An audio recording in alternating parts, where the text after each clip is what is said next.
देखिए, नेता प्रतिपक्ष तेजस्वी यादव जी ने एमएलसी कैंडिडेट की घोषणा नहीं करी है, बल्कि राजद के वरिष्ठ नेताओं के राजनीतिक डेथ के वारंट पर सिग्नेचर किया है।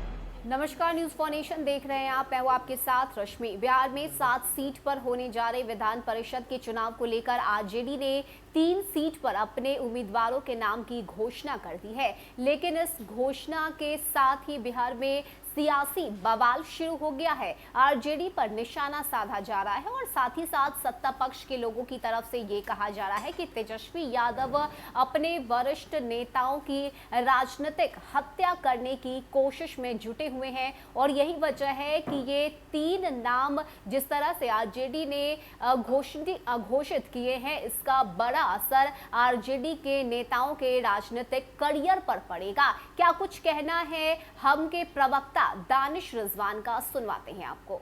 देखिए, नेता प्रतिपक्ष तेजस्वी यादव जी ने एमएलसी कैंडिडेट की घोषणा नहीं करी है, बल्कि राजद के वरिष्ठ नेताओं के राजनीतिक डेथ के वारंट पर सिग्नेचर किया है।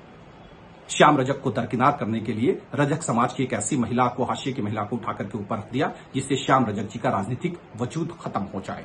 श्याम रजक जी बेचारे मंत्री पद से इस्तीफा देकर के राष्ट्रीय जनता दल में आए थे। वैसे ही अब्दुल बारिक सिद्दीकी साहब के जनाधार को खत्म करने के लिए कारी श्वेब को एमएलसी का कैंडिडेट बना दिया गया। मृत्युंजय तिवारी जो लगातार हर फोरम पर राजद के लिए लड़ते आए हैं, उनको दरकिनार करने के लिए पांडे जी को भेज दिया।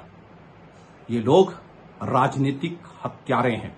ये राजनीति में राजनेताओं की राजनीतिक तौर पर हत्या करने के लिए जाने जाते हैं। और पहली बार ये देखने को मिला है कि कतरनी चूड़ा लेकर के भी ये लोग अब टिकट देने लगे हैं। पहले तो सिर्फ पैसे के नाम पर राज्यसभा और एमएलसी भेजते थे, लेकिन अब कतरनी चूड़े वाले को भी टिकट दे रहे हैं।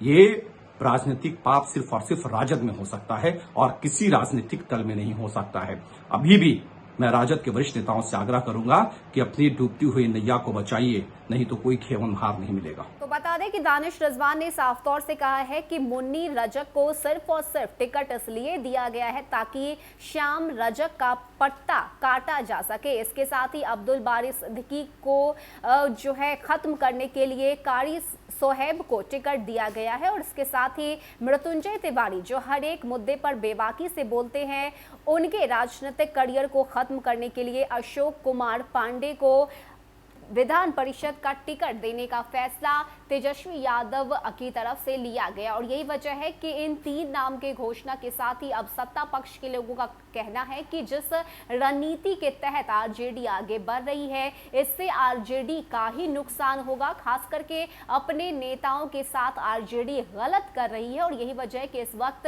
अब्दुल बारी सिद्दीकी, श्याम रजक और मृत्युंजय तिवारी की आवाज बनकर हम पार्टी उभरी है और जमकर लालू प्रसाद यादव, तेजस्वी यादव और आरजेडी पर निशाना साधा जा रहा है। फिलहाल के लिए इतना ही। ज्यादा अपडेट के लिए आप बने रहिए न्यूज फॉर नेशन के साथ। नमस्कार।